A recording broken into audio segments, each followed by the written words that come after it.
我到天母堂呢是民国68年，是，那是我从那个民生公路搬过来的，那时候一家5口。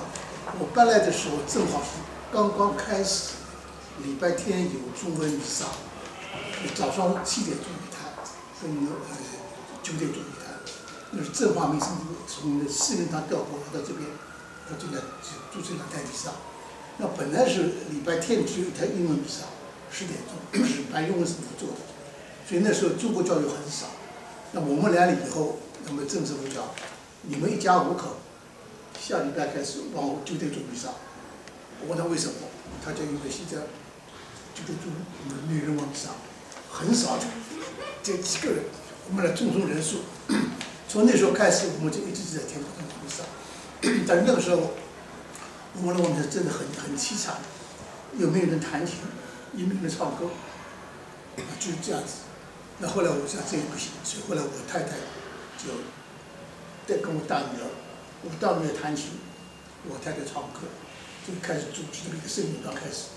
我好像是有几个教友临时会来唱唱歌什么的，这样子一路走来几十年，也中间也换了很多的这个指挥，每一个指挥都是对这个各圣咏团很上这个贡献。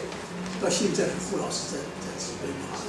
前几年我们参加那个第4总头区的演唱比赛，通常得到冠军了。哇，这么厉害！圣咏团以外，因为那个时候，你知道这个本来就是美国教育很多嘛，都撤退了，就中国人慢慢搬进来了嘛。那时候来的都四面八方的不一样的人嘛，大家都不认识。那么那时候政治部讲这样不行，弥赛以后他们又跑掉了，希望大家能够彼此能够联络一下。就做了弥赛以后，大家聚会怎么样？好，我们就家里面每礼拜望弥撒，家里面带2包茶包了，然后就我太太在超级市场买2包那个孔雀饼干，弥赛一完了以后呢，请教友嘛，来快点来，都不是合唱的时候。大家都不敢来，都说哎呀，我们正好就家里有孩子了，去买菜了，其实不好意思呀，知道吧？但是我们一直很有恒心的，每个礼拜请他们来。到后来慢慢他们也熟了嘛，就坐下来，他吃了饼干了，喝茶，人越来越多。那么时候我们也没那时其实我也没经费嘛，那就我们歌咏团唱歌啊，他们有那个有时候有殡葬比赛啦，有时候有那个婚姻比赛，他们会奉献嘛。这奉献的钱我们就留着，到时最后的经费。那是很长的，所以买点饼干啦，后来买点饮料这样子，一直沿着到现在。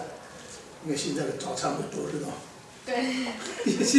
现在好像大家你不请自然了，对不对？而且我变了我们天母的一个特色，比赛以后大家都知道有早餐可以吃，这也是一路在他们这个我们像国强他们都是非常的用心在做的。然后有个特色就是大家没有不分彼此，大家没有说哎这是心病没有，大家很公开的有什么大家很开朗讲，这是我们他们很欢迎的，叫他们都说哎我们你们天母堂好像不分什么，这很和谐。那到现在有一个，现在我退休以后啊，这种我都没有参加，因为我自己工作很忙，我还是上班的，但是我的精力也不够，所以没办法再来参加这么多的活动。但是有常青会，因为你听说过没有？这是我们那是政治部出来开始的，就每个第1个礼拜6下午，我们一方面办身体，一方面就有一个常青会，一直到现在，那我都每个月我都来参加这个常青会，那我觉得这是神父也很热衷于这个常青会，所以这个我是一直在参加。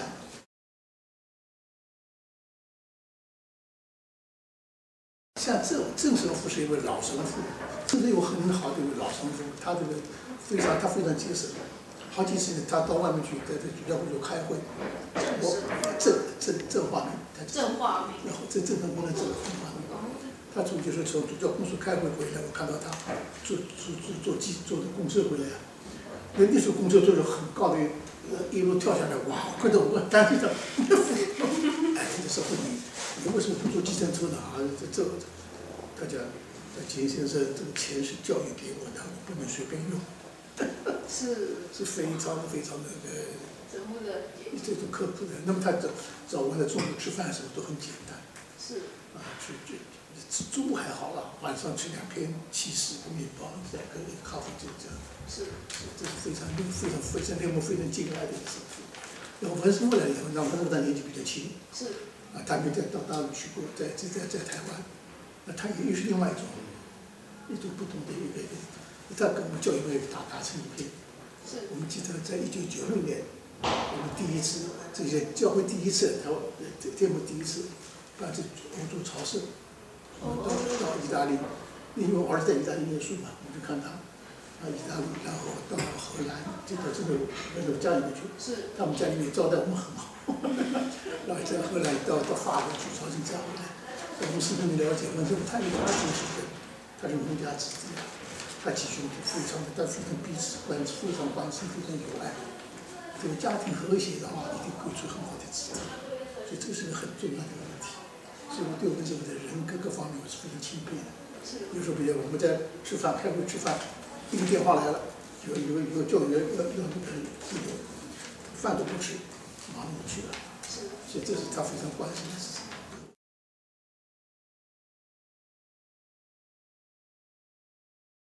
最让我很感动就是我们那是火的这个造火堆，你们知道吧？烧火。那天是好像下午吧，我刚刚离开镇上回家，刚回家外面就在暗里面。我住在天宇街，我什么时候高堂叫他烧，我住了。我想我回来不到10分钟，马上开车子上来，就他们就灭掉了。第二天就是礼拜天，那怎么办？那我就打电话就去电话其他很多大家都来看商量这个。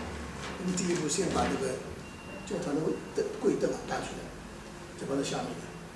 艺术下面没这个很简单，然后就是2张的四方的这个折桌，搬开几张椅子搬开以后，我们就把这柜灯搬过来，就在这里往上展示。那么我觉得这个天主是很感动的，我们在祈祷，那怎么办？这样，我们一方面做9日经，你每天下午来念玫瑰经，我们做9日经，同时我们募捐。每天下午念玫瑰经。下了半年7年念玫瑰经。是。那么同时我们在做9日经，同时我们也大家召开些聚会，叫我们家长有募捐，结果好了，那时候经济环境没这么好，大家认为我能多少钱，每个月付多少钱，可能一个月付多少钱，这样募捐不出来。一方面外国教育他们也捐得快，所以很快一方面他们这个保险费很快就下来了。是。所以他们的本来跑的没这么快，可能我说这是天主圣神保障快下来了。那我们的钱也捐到，结果这样的话很快教堂就重新盖起来，重新装修起来。所以这个就是后来他们讲啊，我们中国教育第一次，我们的募款的钱都回国外教育，这是难得的。我也不知道，后来他们讲，我钱比他们多这样。那次我们重新开幕的时候，那有郑神父跟那个白神父2个神父，也是天主的第一次做弥撒，一起做，中外教育、菲律宾教育一起在往弥撒，一半英文，一半中文，一半英文西班牙，唱一首英文歌，唱一首中文歌这样子。后来弥撒以后，我们在下面聚餐，也是那时候现在很普通了，我们一家里菜的时候，很多外国教育、菲律宾教育大家都来在一起吃嘛。从前没有的，那是还第一次，大家在一起相聚，反正那时候真的就很高兴，在你们很和谐这样子。我觉得这个是给大家听的。我觉得就觉得很好。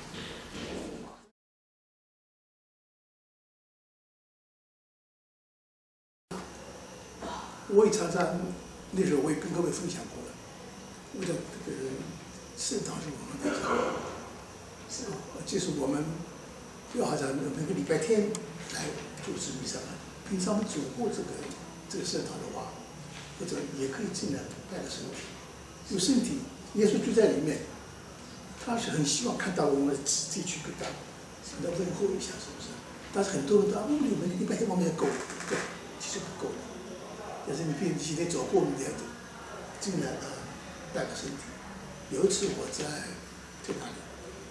我在那个台北哪家圣堂，我看到有2个从大陆来的，从这南部来的2个教几个一家了，这个一点点教友，马上停下来，向圣堂上鞠躬，我非常感动。后来那个本堂神父跟我说，哎，这种教育不简单，要一定哪一个教堂，2个人看到正道我给鞠躬，这车子开过就算了。我想还有你看很多佛教徒啊，他们看到路边一个庙，他们就鞠躬去拜拜。所以这他们是迷信，但至少在他们心目中，这是一个神，是很尊重的神。那我们天主教育也可以做到这样子。是。对，我们就是真神，不是假神，真神。所以我们可以走过的话，不妨做躬啊。只要一份崇敬的心，都可以。这样我觉得这个是还有一个还有这什么叫什么圣诞弥撒圣诞教育，我觉得这个也是很无奈的啊。跟他们每次我就跟他们分享，那时候可能你还没有，那时候我在圣诞节弥撒的时候，我做弥撒以后，我就跟他们讲，我就跟他们分享，我就觉得大家应该不要这圣诞节来了，耶稣更希望靠近你们，所以就经常来，就是不往弥撒的话，一走过来看一看，也是一个小事情，是不是？那么到了你的教育时代，觉得这个很好，这是不是一个不知道？那因为这个是个家，因为有耶稣的这个爱，我们这个家庭的范围扩大了。从前我们讲家庭血缘问题，我们有血缘的关系，我们是这个家庭，对不对？当这个耶稣来了以后，他把爱带来以后，他把我们作为是天父的子女，他是我们这个兄长，就把这个家庭扩大了。对全世界都是这个大家庭，都是因为在这个爱之内，我们是兄弟姐妹了。